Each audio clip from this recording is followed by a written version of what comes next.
कौन से important points हैं जो कि हम लो बैक पेन के पेशेंट में अगर हम एक्सरे लंबोसेक्रल स्पाइन कराते हैं तो उनको हम एक्सरे पर कैसे वेरीफाई करते हैं ताकि हम किसी डायग्नोसिस तक पहुंच पाएँ।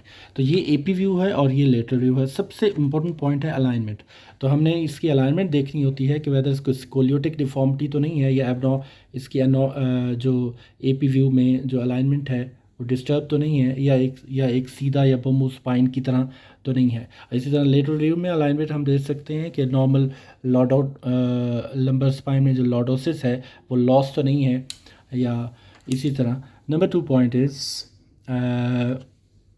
Intervertebral space. तो ये L5S1 L4-5 इसी तरह अकॉर्डिंगली हमें स्पेस देखनी है कि किसी दो वर्टिब्रा के बीच में स्पेस इक्वली है या कम या ज़्यादा तो नहीं है। Number 3 point is end plate sclerosis. ये हमारी एंड प्लेट्स हैं, जैसे ये देखें L5 की एंड प्लेट में ज़्यादा स्क्लेरोसिस है, ये हमारे डिजेनरेटिव चेंजेस को शो करते हैं। इसी तरह यहाँ पर हमने जो स्पाइन में जो ओस्टियोफाइट्स बनते हैं जिन्हें हम सिंडोस्पोफाइट्स कहते हैं, हम वो चेक करेंगे कि फॉर्मेशन ऑफ द सिंडोस्पोफाइट्स तो नहीं है, तो वो भी डिजेनरेटिव चेंजेस को शो करते हैं। Next important point is fracture और कंप्रेशन फ्रैक्चर। आपको पता है कि हमारे लंबोसेक्रल स्पाइन में यूजुअली कंप्रेशन फ्रैक्चर होते हैं due to osteoporotic fracture, but other fractures can also occur in the settings of trauma like chance fracture और बर्स्ट फ्रैक्चर और रिट्रोपल्जन ऑफ दी फ्रैगमेंट्स, जो कि पीछे जा रहा होगा पोस्टीरियरली और वो स्पाइनल कैनाल को कंप्रेस कर सकता है, जिससे न्यूरोलॉजिकल डेफिसिट हो सकता है और वीकनेस या नमनेस या कॉर्डाई कॉर्नर सिंड्रोम हो सकता है। तो ये जो रिट्रोपल्जन है, ये जो फ्रैक्चर है और ये जो कंप्रेशन फ्रैक्चर है या वेज कंप्रेशन फ्रैक्चर है, ये हमने अदर इम्पोर्टेंट पॉइंट है जो कि हमने इसकी रीडिंग में चेक करना है। The next point is स्पोंडिलोलिसिस।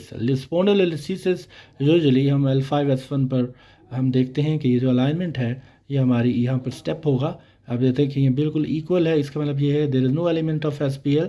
अगर ये अलाइनमेंट जो है ना वो यहाँ पर स्टेप आ जाए तो इसका मतलब ये है कि स्पोंडिलोलिसिस है, और फिर हम उसके ग्रेडिंग करते हैं और न्यूरोलॉजिकली पेशेंट को असेस करते हैं और उसका MRI भी करा सकते हैं।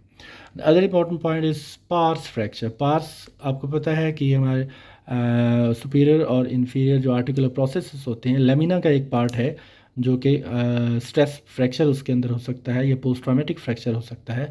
लेटरल व्यू में हम इसको यहाँ पर देखते हैं, डिसकॉन्टिन्यूस लाइन नज़र आती है और वो पार्स फ्रैक्चर को नोट करता है, शो करता है। तो ये पार्स फ्रैक्चर को भी हमने जो है ना वो नोट करना है। Next point is osteopenia. हम देख सकते हैं बोन क्वालिटी कैसी है, ओस्टोपेनिक है या नॉर्मल बोन है। ओस्टोपीनिया है तो ओल्ड एज में हो सकता है। इसी तरह लंबर स्पॉन्डिलोटिक जो चेंजेस हैं उसमें भी ओस्टोपीनिया आ सकता है। Next point is muscle स्पैज।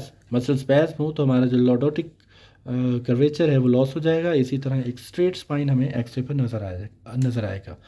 Next point is सैक्रलाइजेशन और लंबरालाइजेशन। तो ये हमें इन लास्ट वर्टिब्रा में नज़र आता है और इनको भी हमने नोट करना है।